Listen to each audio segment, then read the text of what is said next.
I heard a story just the other day about these couple of good old boys, good old southern boys. They're out in the backwoods and they're hunting. And they're trudging through the woods, and all of a sudden they come upon this hole. And the closer they get to it, they realize it's not just a hole, it's a hole. It's the biggest hole they've ever seen.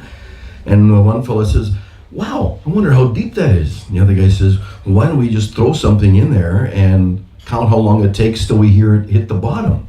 So they look around, and there's an old transmission from a car not too far away from the hole, and they drag it over there, and 1, 2, 3, and they throw it in the hole, and they sit there and they watch and they listen and they listen and they listen, and then all of a sudden they hear some rustling behind them, and they turn around, and there's this goat comes rushing out from the underbrush, makes a beeline right for the hole, dives in head first, and they look at each other and, well, isn't that the darndest thing? And then little farmer comes stumbling up, and he said, hey fellers, have you seen a goat around here? And one of the hunters says, yeah, it was the strangest thing. He just appeared out of the bush and made a beeline for the hole and dove in. And the farmer says, no, couldn't be. I had him chained to an old transmission.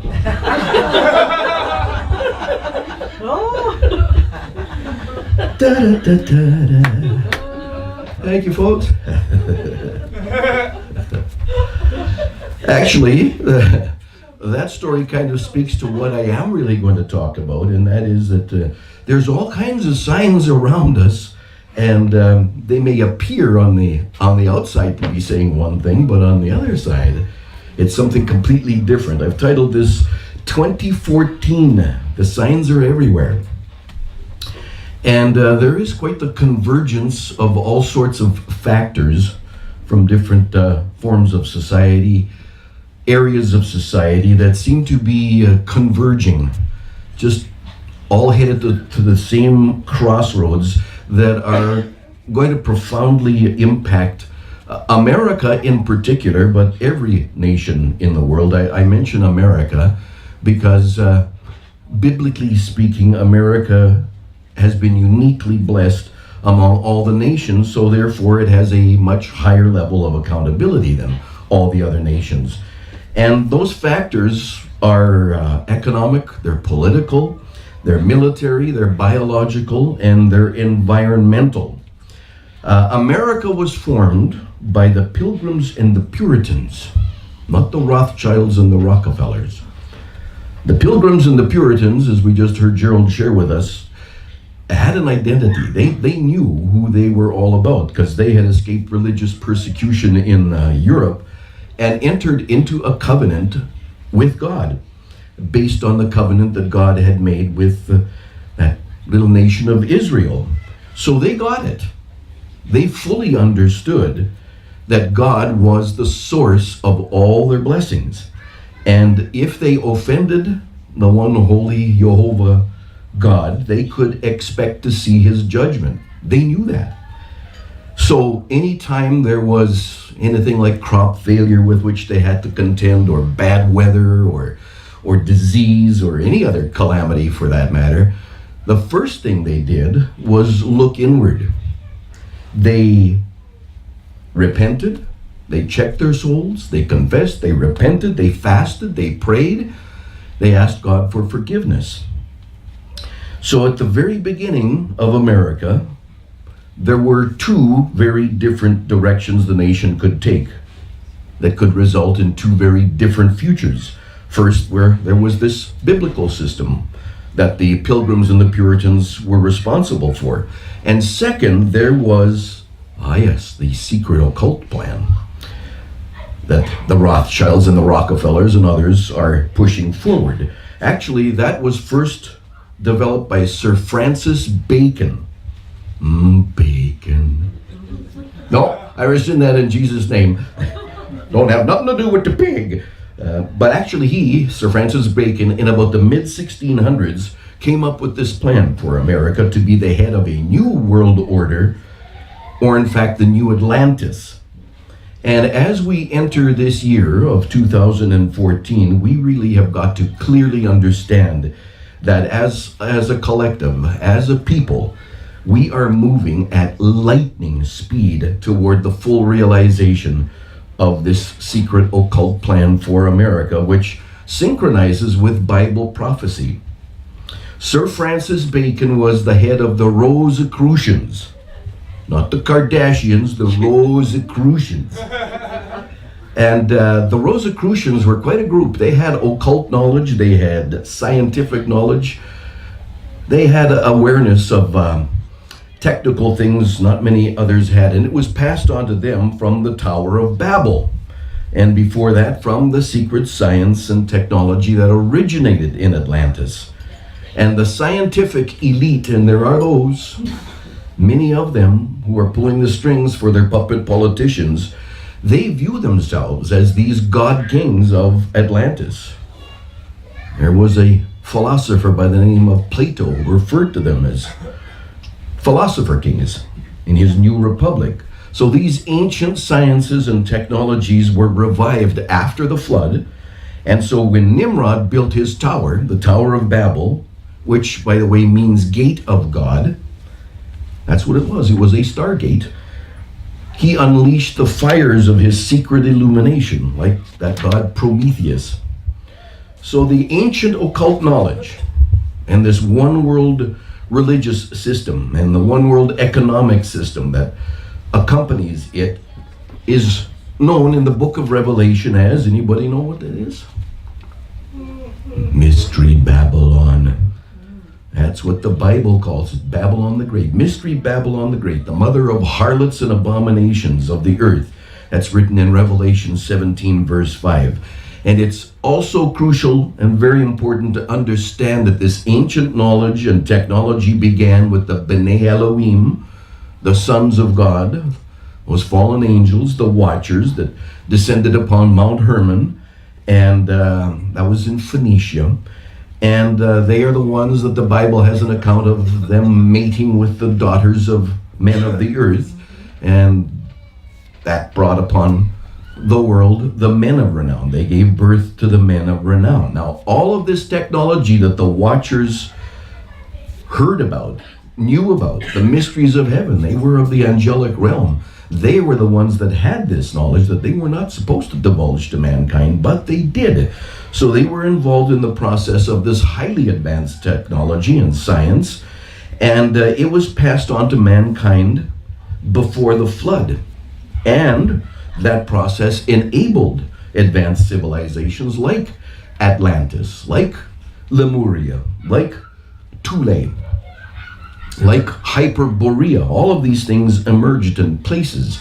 And then after the flood, beginning with the Tower of Babel, which, by the way, was the post-flood world's first one-world government, the one-world economic system, the one-world religion, it all began there. Mystery Babylon, this process was passed on through all kinds of secret occult societies and governments, like the Pharaoh god kings of Egypt, that religion, like the ascended masters of Tibet, like the Rosicrucians, like the Illuminati, like the Thule Society, like the Golden Dawn. Anybody familiar with the movies Hellboy, the franchise? Well, the second one was called the Hellboy and the Golden Army. That was all about this Golden Dawn Society. Bilderberg, all of these secret societies, Bohemian Grove, Skull and Bones, and there's lots more that we've talked about a time or two before here and elsewhere. Well, mankind is now going into a period where all forms of crisis are about to escalate, and where quite possibly we have reached the point of no return, leading to the end of this age, the end of the world as we know it. And this end of the world scenario can bring about different types of outcomes. One of them is based on that Illuminati operating principle, order out of chaos. Or more precisely, I guess, New World Order out of a manufactured crisis. That's what the chaos is. It's important for us to realize too, it's a manufactured chaos. It's part of their plan. It's part of their script. They're going to manufacture, they've manufactured all kinds of crises all along. And there's a biggie coming soon. So groups like the Illuminati anticipate a time of great planetary upheaval, which will result in the killing off of billions of what they describe as useless eaters. That's what they label us of, speaking as of labels. So we got to know our identity in Jesus, because that's what these elites look at the masses as, and call them, label them as useless eaters. And they want to get rid of as many as they can before that new world order is established. And that's a very difficult concept for most people to grasp, to understand, as well as those even in the managerial levels of the new world order, because they only have this limited, compartmentalized snapshots, thumbnail sketches of the whole overall picture. But basically what that is, what it boils down to, is that Darwinian evolutionary theory in its simplest form. Survival of the fittest, or might makes right. Hitler's Third Reich was built on the science of eugenics, the right to a master race. And they would exterminate anything and anyone that they perceived to be a lesser race. Well, the science of eugenics has now become, in this 21st century, transhumanism. Trans meaning beyond.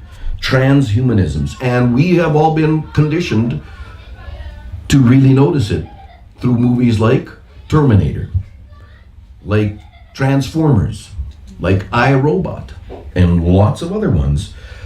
These are kinds of movies that a lot of people, the masses, have gone and witnessed and enjoyed and been entertained by and spent a lot of good money at.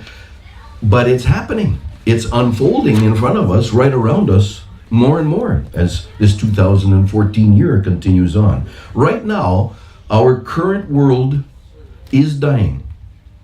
No mistake about that. It's dying to make way for a brand new world. And on one hand, we have Jesus talking about signs of the times as birth pains before his return. And on the other hand, we have this ruling elite telling us that we're entering a new world order, or maybe it should better be more accurately called a new world disorder, along with a one world economic system, one world government, one world religion. So that means enormous change and transformation is unfolding, has been for a while, and it's speeding up all around us. And with that enormous change and transformation is coming a new kind of global mass consciousness. Earthquakes, tsunamis, food shortages, radiation, all sorts of freak weather, all sorts of weather wars that we hear about, terrorism, surveillance technology, economic chaos, water shortages, food shortages, robots, androids, transhumanism, the singularity, political transformation, social media, solar flares, climate change, nanochips, AI, artificial intelligence. All of these are buzzwords, buzz phrases that are signaling a new world order. And yet, most people have no idea which of these events are man-made or which are the product of natural forces. Average people nowadays experience the world through these sound bites, through social media, through televised images that are being controlled, and they're only showing what they want the masses to receive. So they absolutely have no clue as these events are being used to herd them like cattle, like to the slaughterhouses. And this is just like, I don't know how many of you or any of you have ever read Aldous Huxley's Brave New World novel. That's what it was described as back then. The alphas, the betas, the deltas. That was the Brave New World's really dark utopian system. And in Western nations like the US and like in Canada, the Western world, people's consciousness is programmed scientifically to ensure that hundreds of millions of people cannot connect the dots right in front of us all the time. And yet, even this, what I'm sharing, to many people, maybe even some in this room, they will not receive it. And that's because they've already been programmed to not receive it. That's the way the New World Order has worked. It's kind of like they have this small apartment in their minds, and in that small apartment, which represents their consciousness, they cannot conceive or even develop the thought processes to question their own reality, whether that's the matrix that they're in or not, because it's been that way from kindergarten, from just beyond birth. The programming begins. All the way up into adulthood, their neurological pathways have been restricted, and there's this invisible barrier right in the brain that they don't even know exists.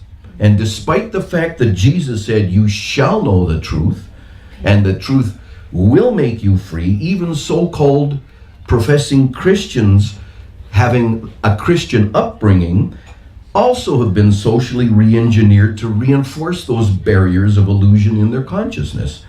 The New World Order as a technocratic state is emerging all around us. GMOs, vaccines, brainwave technology with those ELF waves, extreme low frequency waves and low frequency waves, scientific mind control, the rise of an Orwellian police state, re-engineering people's consciousness, and the shifting of trillions of dollars of wealth out of the middle class and the coming world socialist state are all carefully planned. It has been orchestrated from a long time ago, just like the Illuminati pyramid that's on the back of the US dollar was specifically put there for a purpose. There are many social engineering words and images. I've just touched on some. There's lots more that have been used and will continue to be used to create this neurological transformation that the New World Order is seeking. We've probably all heard the terms: diversity, collectivism, team building, going green, the 1%, and many more. It's obvious that this chaos, this engineered, manufactured chaos, it's obvious to those who have eyes to see and ears to hear. It's all around us. The signs are there, and it's been largely planned and orchestrated by some invisible hand. But the question is that invisible hand coming from a being or a collective entity that is benevolent and good, or is that invisible hand coming from those who believe that might makes right, that it is survival of the fittest, that believe in brute force and the law of that Darwinian jungle? The Bible doesn't promote a master race perspective, because all races were created by a loving God. Our loving Father has a purpose for all races. He is a God of love. Directly opposite to what I just described, which is that social Darwinism evolution. It's dog eat dog, truly survival of the fittest. And the Bible tells us in the last days there's going to be a great tribulation period. End of the world scenarios, either from a biblical perspective or an ecological perspective, can cause tremendous psychological stress. Lots of anxiety, lots of fears, because both, either or, reveal man's limited control over his world and his environment. And so no matter what a person's viewpoint is, if you're not prepared for it, birth pains of the new world that is to come can cause almost a pre-traumatic stress disorder condition. Lots of anxiety, lots of fear. And many people deceived by the Illuminati believe that a world state, a world government ruled by an elite could only be the ones to solve all of these problems. Totally opposite what the early pilgrims and the Puritans who settled in America believed, that God was their ultimate and only source. And many professing Christians today may not even openly admit it, but they too believe, just like Trotsky did, the old communist revolutionary, that the state, the government, is God. They won't tell you that. And they'll tell you that they love God and they know Jesus, but truly, that's what they believe. And that belief is idolatry. And that kind of belief will lead to the worship of a man, the Antichrist, as God.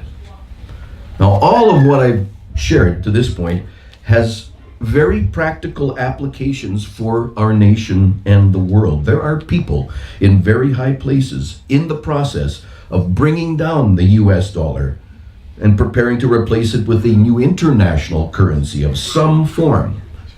And when this happens, Americans, and well, everybody, but particularly Americans, because they still, despite their decline and they're traveling down a road of ruin at breakneck speed, they're still looked at as a leader. Not as much anymore, but they're still looked at because of that unique biblical blessing upon them. But when this complete international currency form is presented to everybody, everybody's going to be allowed to trade in their individual dollars as well as other currencies for the new global currency.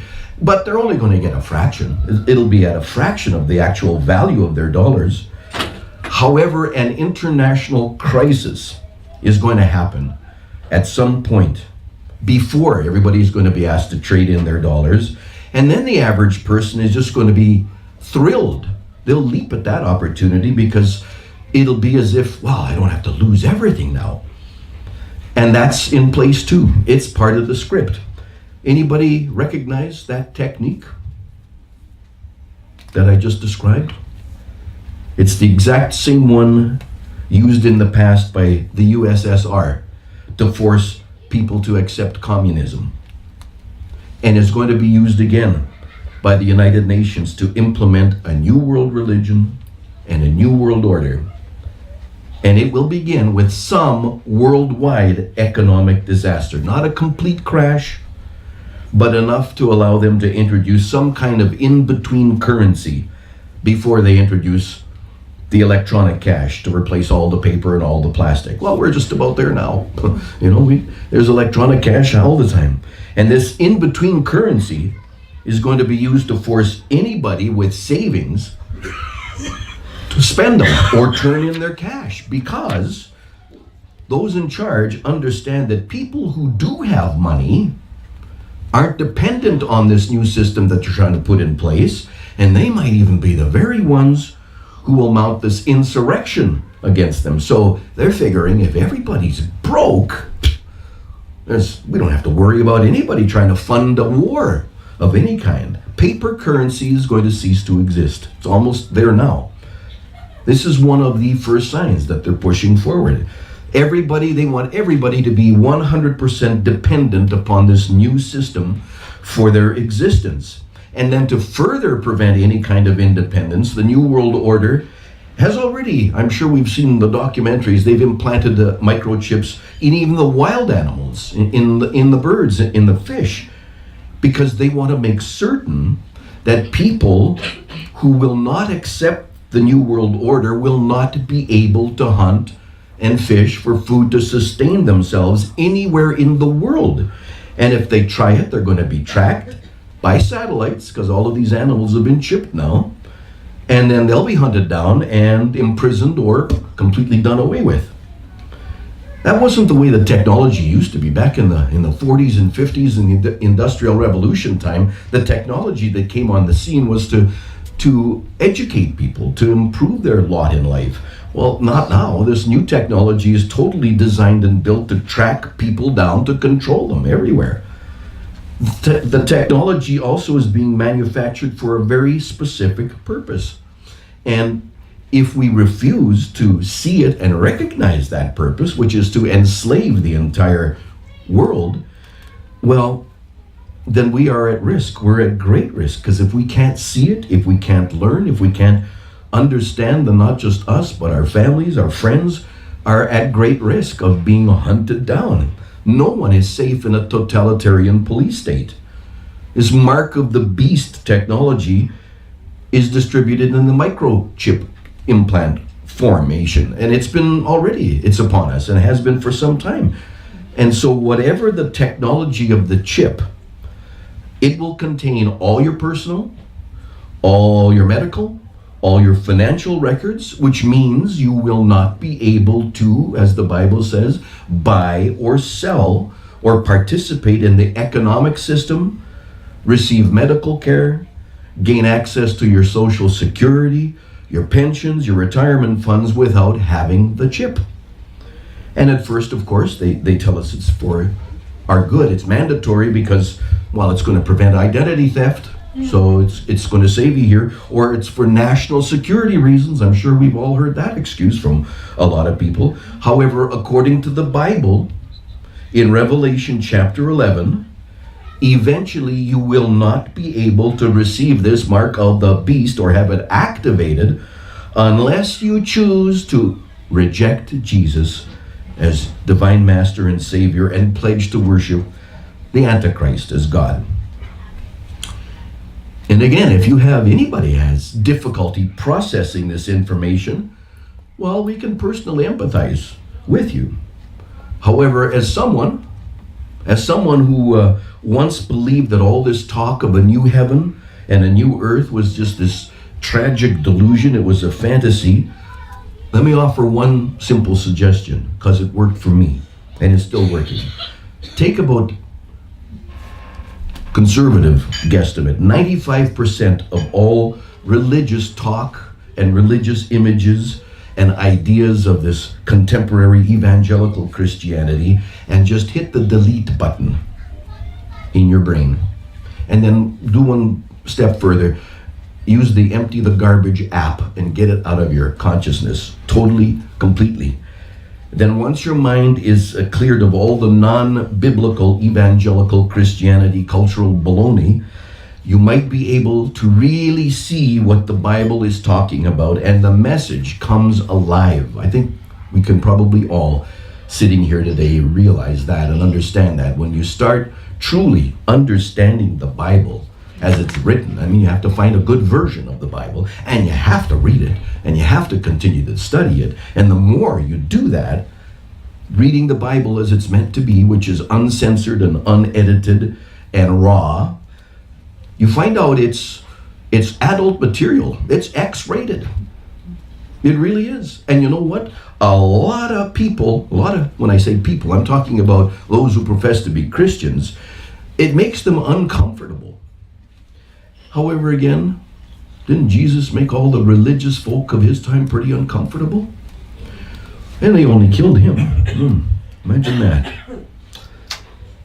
So in this current economic time, there is intense competition for virtually all kinds of jobs. Some of you may have heard this story. I think it's only a couple of weeks old. I saw there were something like 1,600 applications for 36 available jobs at an ice cream plant somewhere in Maryland. 36 jobs, 1,600 applications. That means those applying would have maybe a 2% chance of being hired.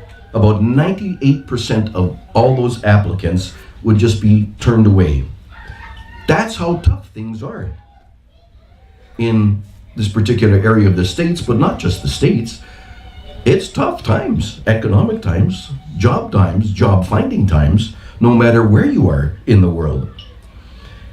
And it's now more than, over 5 years since the latest, most recent crash of 2008. And the level of employment in the United States is still almost exactly where it was during the worst moments of that last recession. And this is just the beginning. The next major financial crash is rapidly approaching, and once it strikes, the employment crisis is just going to get worse and worse and worse. Working at an ice cream plant doesn't pay an awful lot. Yet, most people are saying, hey, that beats flipping burgers at McDonald's or stocking shelves at Walmart. And in this economy, there's no shortage of desperate workers that are willing to take just about any job that they can find. That's the curse of toil that Jesus spoke out on mankind in Genesis 3 after Adam and Eve disobeyed. He said, you're cursed with the toil and the sweat of your brow. Jobs supply a paycheck. Work is what God gives us to do that releases our hidden potential. He put that purpose, that potential in us. He calls us to work. He doesn't tell us to go get a job and a paycheck, because he said, I'm going to take care of you. I got you covered. It was like that at first for Adam and Eve. They didn't have a job. Adam didn't have a job. He had a responsibility. He had work to do for Jesus. And everything was going great until he decided to listen to a lie and disobey. Anybody that believes that this economic crisis is over is being delusional. There are a number of very prominent financial experts, and Gerald not too long ago talked about some. The financial advisor for the church and the foundation said that there is just a feeling among financial experts in the world that something ominous is about to shake loose. And a lot of these prominent financial experts are believing that the next really great financial crisis could begin as soon as March. I'm talking about this March, 2 months away, or the end of the second quarter of 2014. And it's going to be an economic shockwave that will rattle the world's equity markets. Right now, today, in the United States, nearly half of the requests for emergency assistance to stave off hunger or homelessness come from people with full-time jobs already. Imagine that, but it's the truth. They're working, but they're not they're at a job. They're not working for Jesus, not working for the kingdom. They're at a job and still looking for food stamps. And that's just going to continue. And as the government safety nets are pulled out from under them, there's going to be chaos because they're going to realize that they're enslaved to this type of future, and they have no recourse but action. And action will be in the form of rebellion and chaos and havoc in the streets, insurrection against the government of the land, which then can lock down the population under martial law and produce a police state. And that is set to go. All that action is already been rehearsed and practiced, and it's just waiting to be mobilized. And that too has been part of the overall Illuminati elite plan. It's been rehearsed and scripted and is ready to be put into practice. Now, without as well a universal belief in a new religion, a one world religion, the success of the New World Order is going to be impossible. So this is where NASA, our friends, the National Aeronautical Space Administration, have come up with something that they call Project Blue Beam. Anybody ever heard of that phrase? Yeah. It's actually been something that has been in place for a number of years, but not much has been heard about it until now recently, and that just is another indicator and another sign that we are in the end times because things are speeding up. Well, here's why Project Blue Beam is so important to NASA and the people that are moving this agenda forward. The first step of it is the breakdown or the reevaluation of all archaeological knowledge. This is a setup because what they are doing and have been doing is artificially creating weather. And we've heard about this through HAARP and those other agencies. They artificially create earthquakes at certain precise locations, predetermined. Doesn't the Bible call them diverse locations? Well, it could never happen here. Boom, it happened there. And these earthquakes supposedly are going to unearth new discoveries which will finally explain to all the people on the globe the error of their fundamental religious doctrines.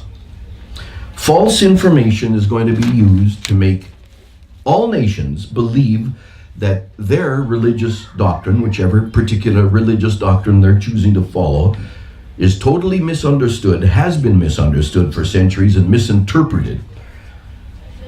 And the psychological preparations for this first step of this Project Blue Beam have already been implemented. Guess what? We've probably all seen them. They've been implemented and we've been conditioned to receive them through 2001: A Space Odyssey, through the Star Trek franchise series, through Independence Day, the movie, and subsequently many others, all which deal with the invasion from space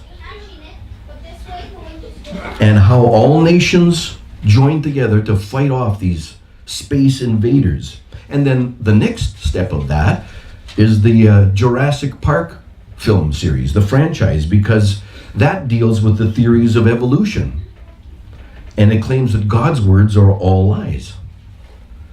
Even the Ancient Aliens series that continues, that we've seen a number of episodes here, has to do with new discoveries, archaeological digs. All of a sudden, wow, all these space astronauts, our ancient space brothers, maybe they really do have something to show us. Maybe they're the ones who are bringing the real truth that we need to know. It's all to destroy the beliefs of all Christians and all Muslims on the planet. And to do that, they need false proof from the far distant past that will illustrate to all nations that their religions have been totally misinterpreted and misunderstood. Now, another step in Project Blue Beam, NASA's Blue Beam, involves a gigantic space show, three-dimensional holographic figures and images, sounds emanating out of outer space, laser projections of these multiple holographic images to different parts of the world, all at the same time, each receiving a different image according to its region and the predominating religious beliefs of that region. And a new God's voice is going to be heard, speaking all languages. Now, in order to understand that, we have to understand also that over the last 40 to 50 years, there has been amazing Secret Services research done, and the Soviets have perfected a computer so advanced, they've even exported them.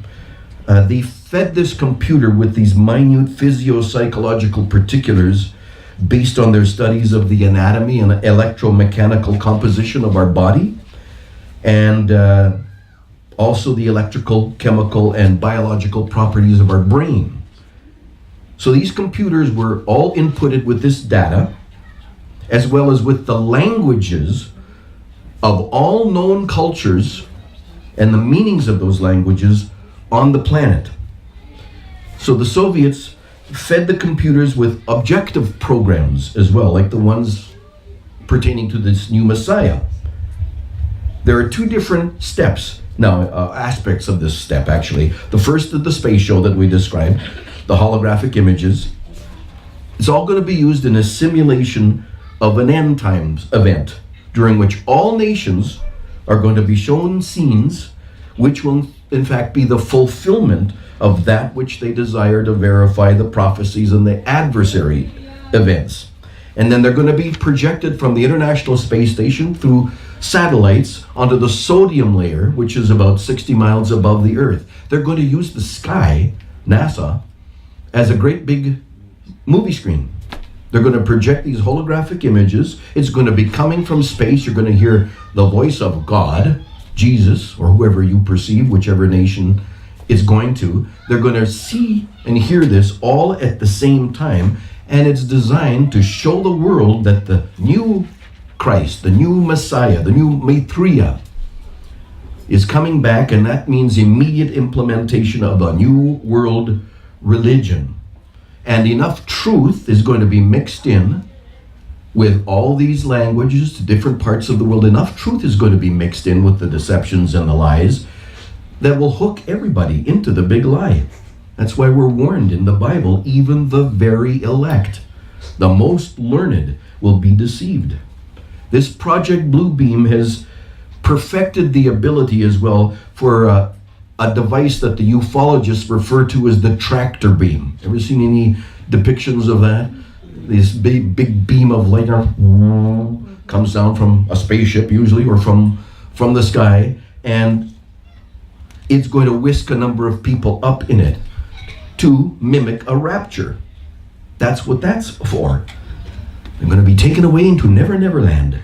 And we have seen this in action before, just not realized it, but they have conducted tests this way over time in the abduction of people that the little gray aliens are blamed for. You know, they come and zip somebody out of their bedroom window and put them up to the mothership. This has all been calculated and pre-planned through Project Blue Beam, and they've even built in the calculation that they know there's going to be resistance to this universal religion and the new Messiah that is going to be shown as coming in the sky. And they know that because of that resistance, there is going to be a number of ensuing holy wars that will result in the loss of life on a global scale never before imagined in all of mankind's history. So, are you with me so far? This Project Blue Beam? I know, it kind of boggles the mind, doesn't it? Well, it will pretend, this Project Blue Beam, to be the universal fulfillment of the prophecies of old. They'll make it look and sound like as major an event as that which occurred over 2,000 years ago when Jesus was put on the cross. They're using the sky as a movie screen on that sodium layer above the earth. All the software is in place. International Space Station, the satellites, all the computers are loaded and ready.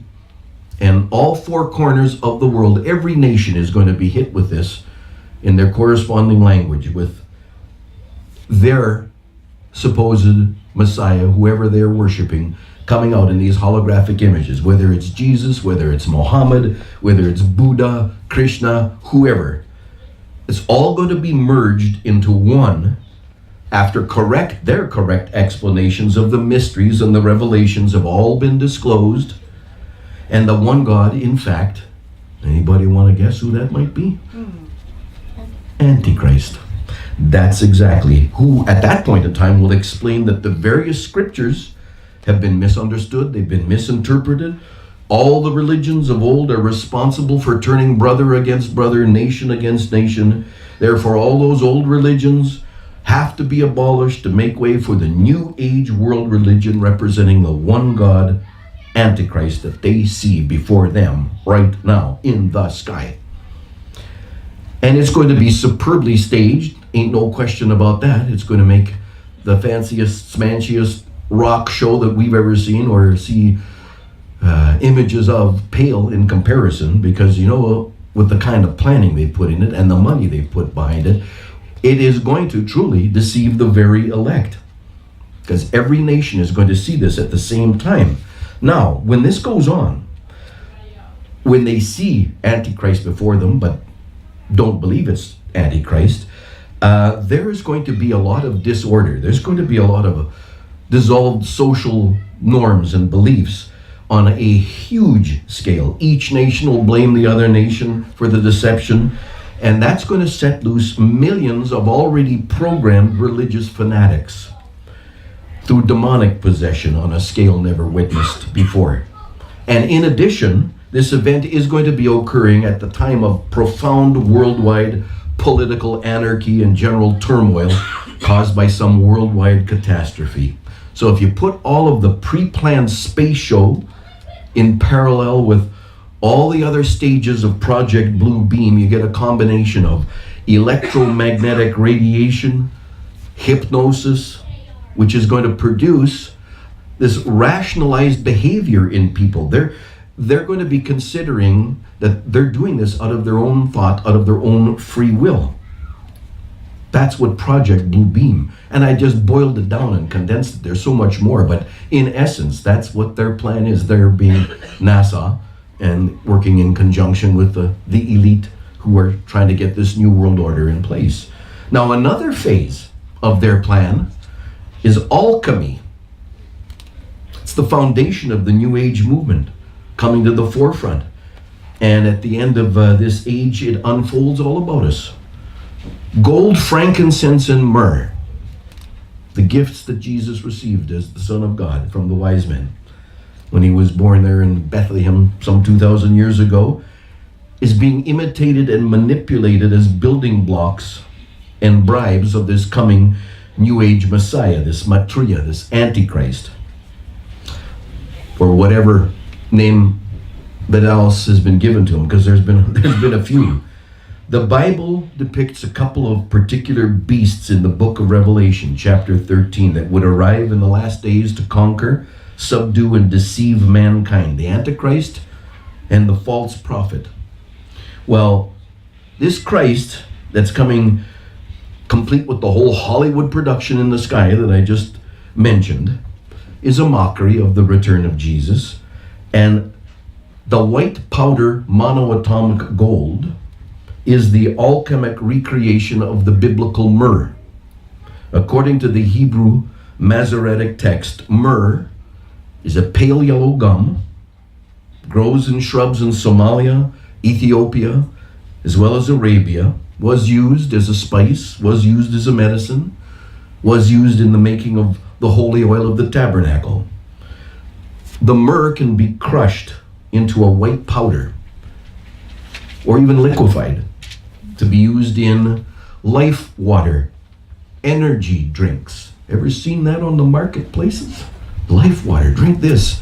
And you notice the buzzwords they use in the marketing and the branding of it? Rejuvenation. Life water gives you long eternal life. And guess what? Well, this returning Jesus from the sky in the big space show is going to be a huge supporter of this. In fact, it'll be mandatory to drink this Kool-Aid if you want to survive in the coming Antichrist's kingdom of the earth. So this Jesus that's coming back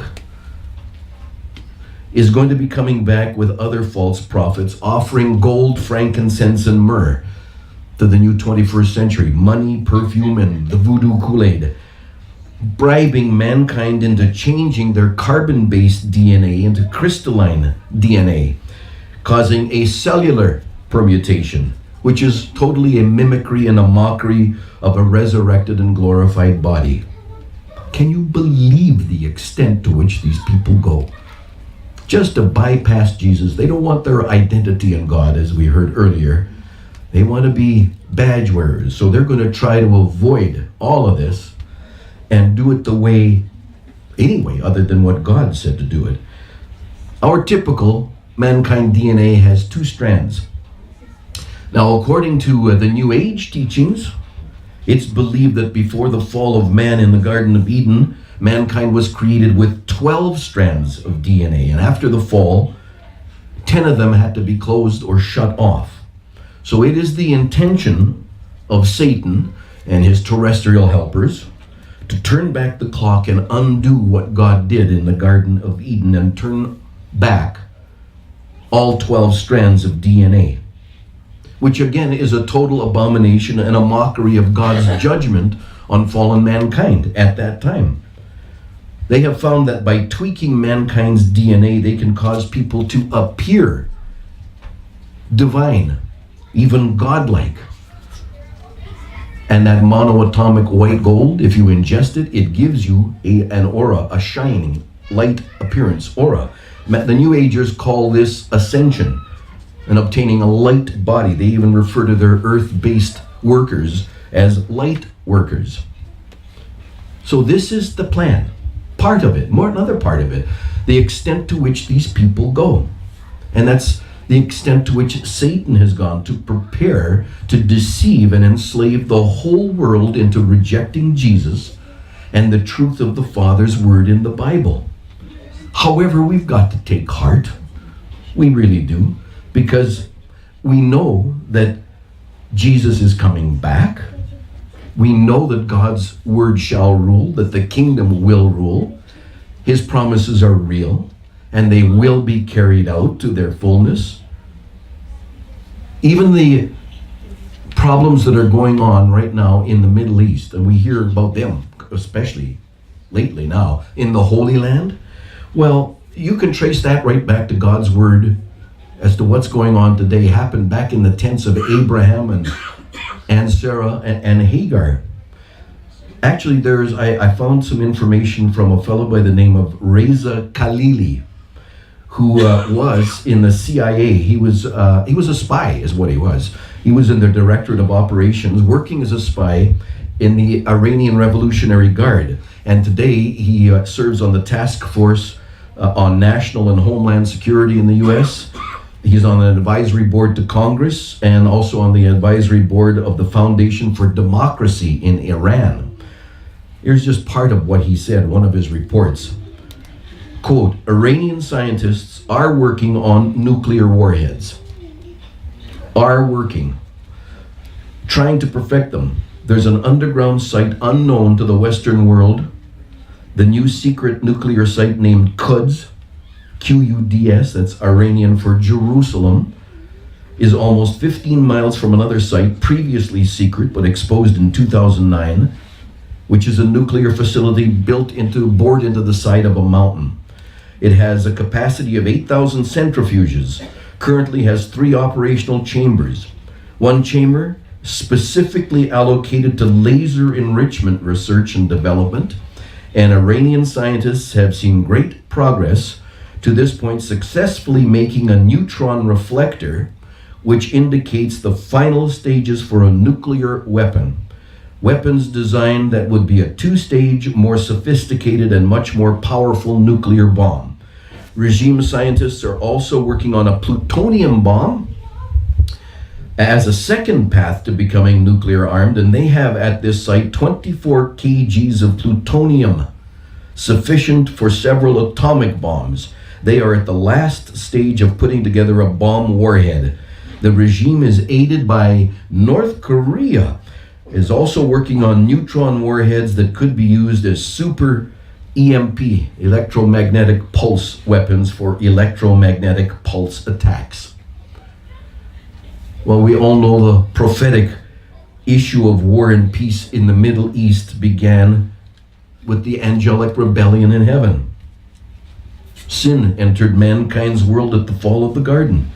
But the conflict really picked up, as I mentioned, when Abraham stepped onto the world stage and into the tents. God's plan is always right. It's always the perfect plan. That was true when he created the angelic realms and the angelic hosts. It's true when he created mankind and also womankind in Eden. And it was also true when he promised Abram that he would father a great family through his wife Sarai. Sin is just terrible because it alters God's perfection. The lawlessness that we've been talking about has continued to interfere with God's perfect plan right down through history.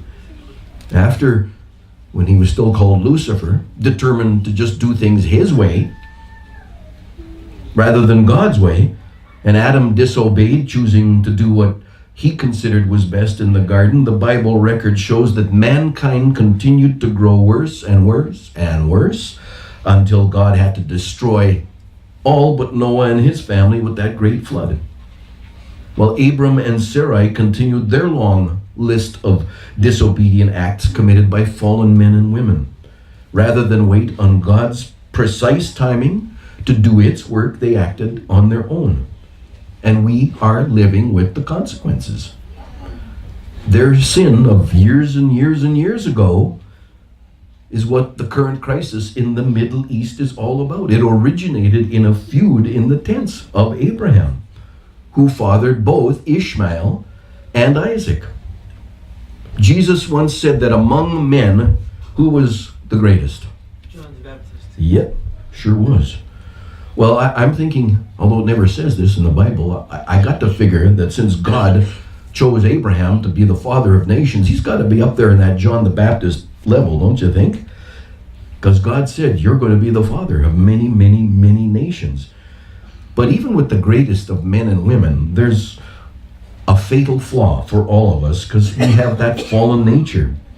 And such is the case with the great father, the great patriarch, Abraham. Despite a profound love for God, and he loved his God, he jumped the gun in the matter of God's plan for his and Sarah's life. They disobeyed. And in fact, that disobedience was so serious that the fighting and the struggles go on today in the world. Genesis 12:1 says, Now Jehovah God had said unto Abram, Get yourself out of this country, and from thy kindred, and from thy father's house, unto a land I will show you. Now when God gave Abram those instructions, he was 75. Didn't bat an eye, didn't question one thing, just faithfully set out. He always followed God, because God had never, ever failed him. And as he went, so did Sarai with him. his nephew Lot, and their families all packed up and away they went. Now, if you saw on a map the distance they had to travel, it was pretty vast. I mean, they didn't have the old Range Rovers. They could pack everybody in there and we'll be there in a couple of hours. We'll just stop at the petrol can for a little fuel and we'll be good to go. You know, that in Middle East landscape that we see daily today, even in news coverage, makes pretty easy to envision they had some challenges. That was 75 years of age and the rest of them out there. They had some challenges to go, but it was, at the end, an absolute monumental journey that ended in spectacular results, because in Genesis 12 verses 2 and 3, God promises to make Abram a great nation. And he says, I will bless you and make your name great, and you shall be a blessing. And I will bless those that bless you and curse those that curse you. And in you shall all families of the earth be blessed. That's a pretty dramatic statement. What a prophecy for Abram's future and the family. It would affect the peoples of the whole world throughout the centuries to come. And to know that God still curses those who curse Abram's offspring, all you have to do is remember what happened to Hitler and the Nazis of World War II Germany. Hitler committed suicide in total defeat. The Nazis were considered war criminals by the whole world. Most top Nazis were executed. That was one of the most hated regimes of modern times. And to know that God still blesses those who bless Israel, again, all we have to do is consider America. Even though they are rapidly declining, that nation state that God used to help bring modern Israel to birth is, to this point in history, still one of the most spiritually blessed countries, and certainly one of the most materially blessed nations to ever exist. Unfortunately, and ultimately, to Abram is a blessing to the whole earth through his offspring.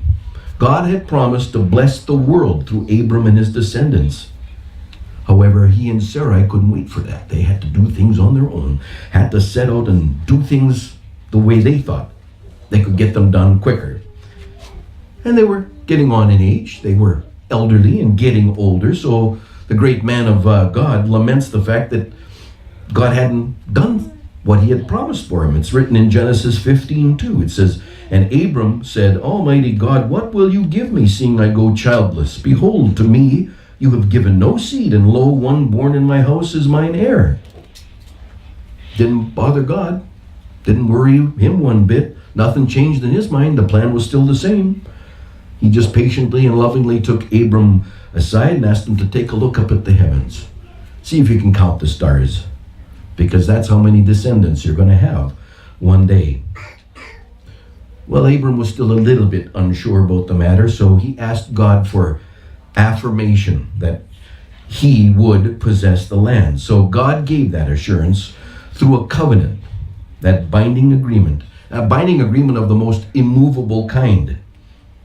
Like God instructed, Abram gathered the animals for that whole covenant process. He put them into a deep sleep, and the covenant ritual was performed. Abram had no part in this, except to accept God's word on the matter. And then God gave a real far-reaching prophecy explaining what would happen in the coming centuries. He said, 1, Abraham's descendants would be away from the promised land for 400 years, that they would be greatly mistreated in foreign lands, that Jehovah Almighty God would punish the people who mistreated Abram's descendants, that after 400 years, Abram's heirs would leave the land of their bondage with very great possessions, that Abram would live a long life, then die, go to heaven, and join his forefathers, and 4 generations later, Abram's descendants would come to the land of promise. And then God concluded the covenant by describing the boundaries of the promised land, the Holy Land, as stretching from the river of Egypt to the Euphrates River.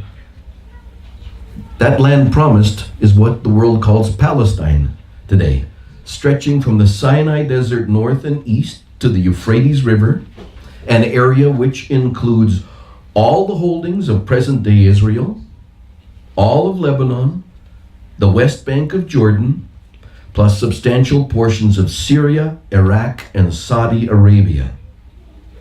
Now it's important again to re-emphasize that this covenant that God made with Abram was one that nothing and no one could ever break.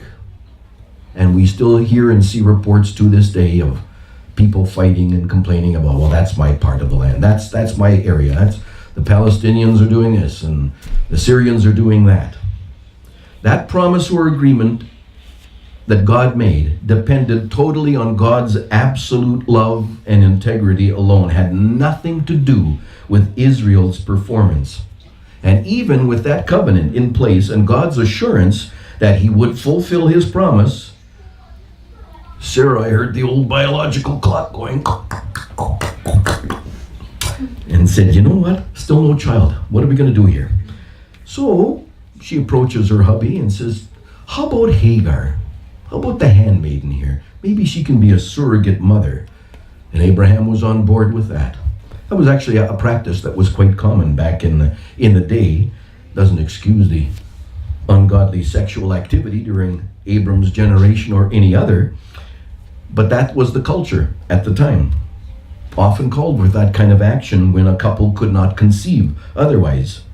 So Abraham agreed and slept with Hagar, impregnated her, and that child that was conceived was the beginning of the problems that we have in the Middle East today. See, childlessness back in that time was regarded as, if not one of the most dreaded misfortunes a woman could experience. In fact, a lot of people in the culture at that time believed that happiness could be measured by the number of children one had, particularly sons. So if there was infertility or someone could not conceive, oftentimes a servant or handmaiden stepped in. And as was the case, this also marked the beginning of all the future troubles in the Middle East.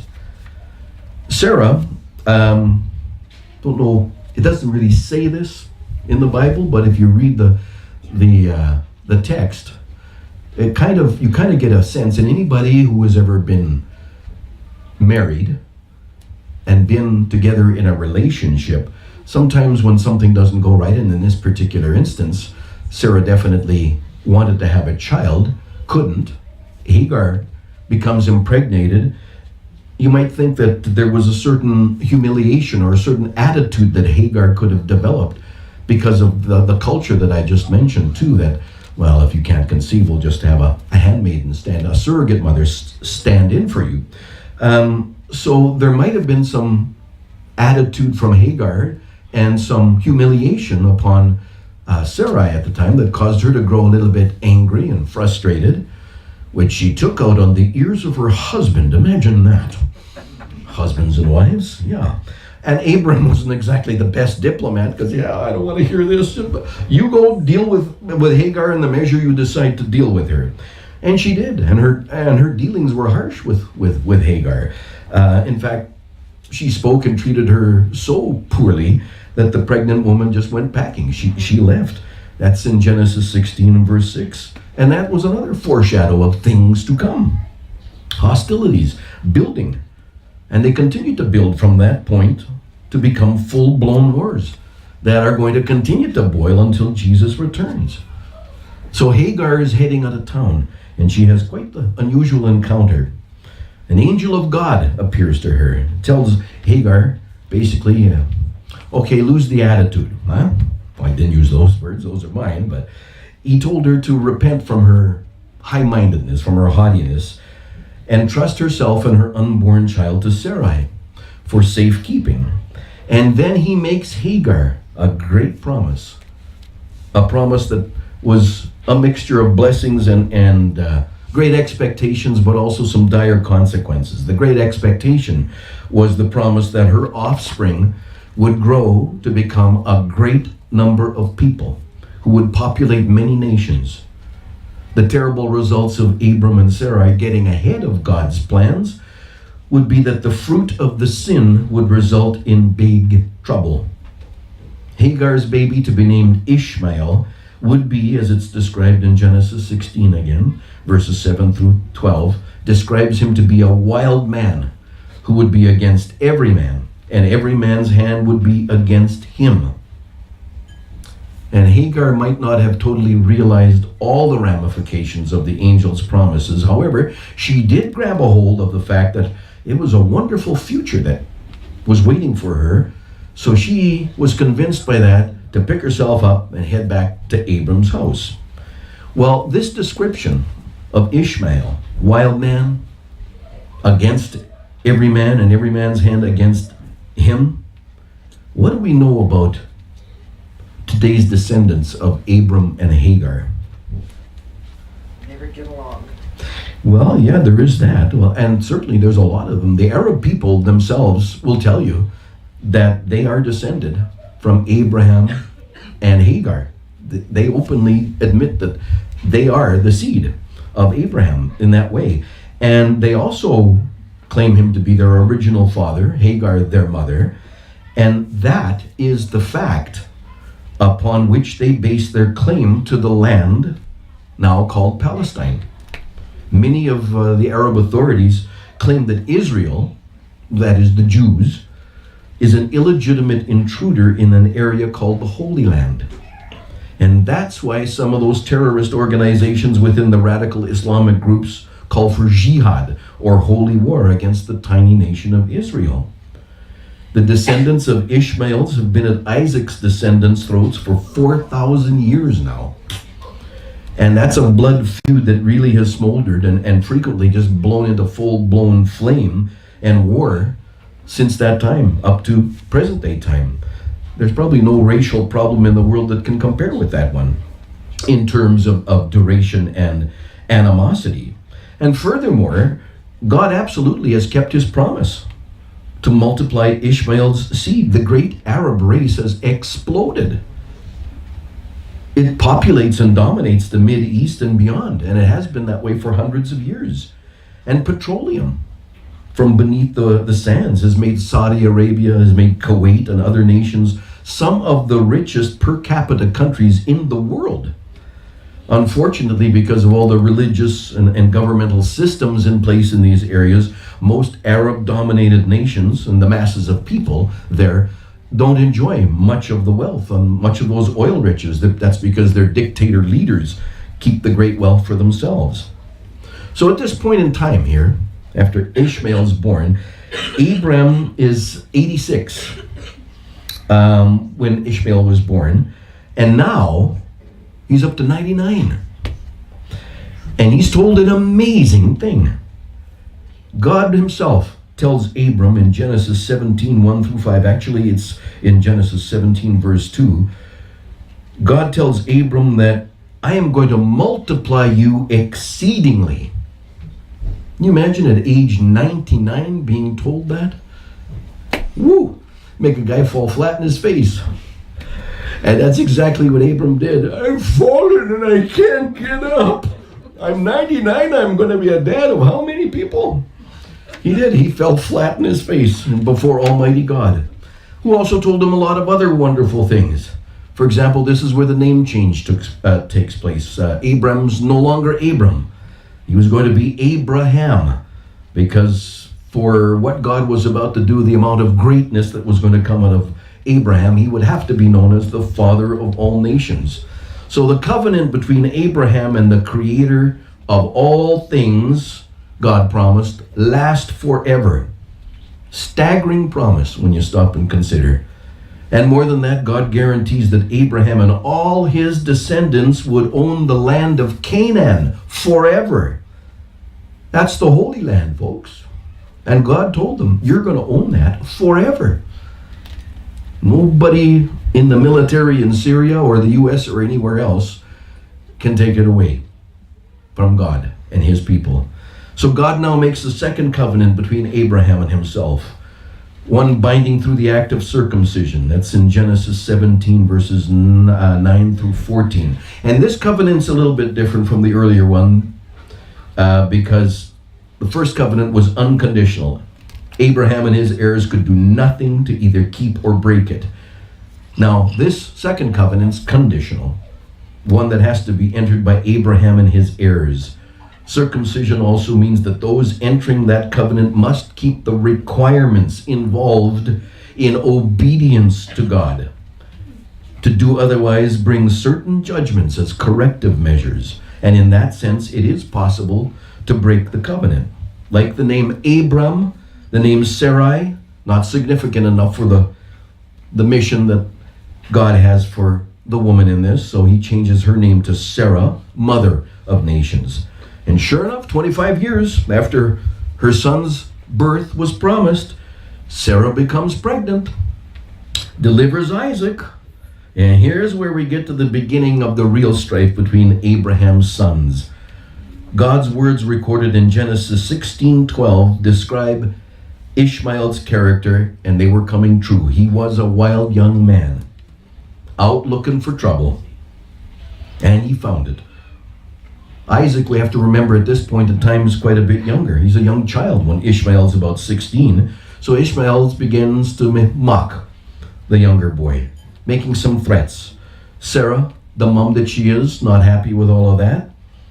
In fact, angered and upset, tells Abraham that Hagar and her sons gotta go.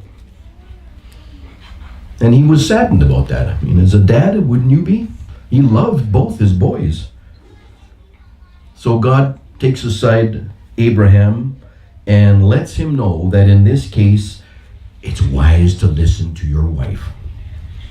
Do what she wants to have done here. Now, whether Sarah did it for the right reasons or not, she didn't really know. But she did send Hagar and young Ishmael away from Isaac. And that's kind of the only way there would be any peace at all in the household, in Abraham's family. Well, in Genesis 21:14, that's where that is described. And the verses following describe how Abraham gave Hagar and her son some provisions, sent them out as was commanded. Now the old man's faith here, the elderly Abraham, really must have been tested an awful lot. You know, how would you feel if you watched your son shuffle away down the road with the mother of the boy, away from the protection of the home? But Abraham always believed God, always trusted him completely. So they're off on their journey, and it was pretty difficult for Hagar and her son. They struggled to survive out there in the wilderness of Beersheba. When the supply of water that Abraham had packed for them ran out, just about at the moment that Hagar was about to give up her son's survival, and her own for that matter, she just left the exhausted boy in the shade of a bush. And it's written in Genesis 21:16, it says, her speaking, "Let me not see the death of the child." She was weeping. She was seemingly alone, without help. But she soon learned otherwise.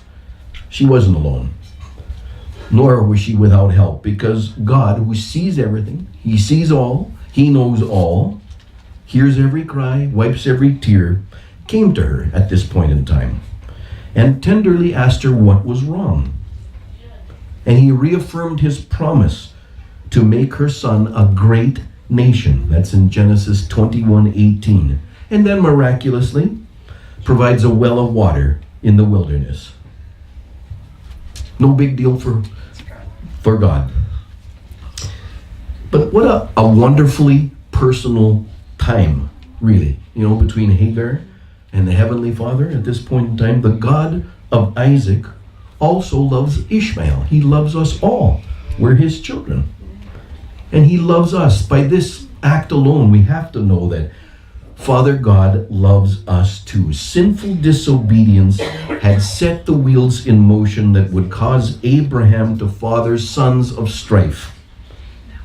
And peace is not going to come to either of Abraham's two families until the Prince of Peace returns to put down war on the planet. Everything that we have mentioned here today, that has been mentioned here today, is truly a prophetic signal to reassure and let us know that Jesus' return is very near. It is close indeed. And although there are all kinds of evil, wicked, dark nefarious plans in motion, and the people behind them are continuing to do everything they can to bypass God and push their evil agenda on the world, it's not going to happen. It's not going to happen.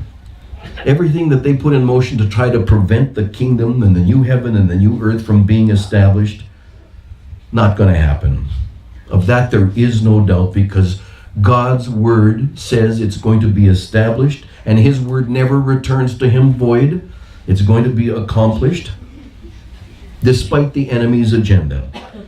Jesus is the only hope for mankind collectively, and he is the only hope for us individually. And as each one of us passes through this life, we have to keep that in mind always, especially in times of testing. And as this 2014 continues to unfold, many tests are coming. One day, all the strife is going to end. There will be peace. There won't be war. Not in the Middle East, not in the heavenlies, nowhere.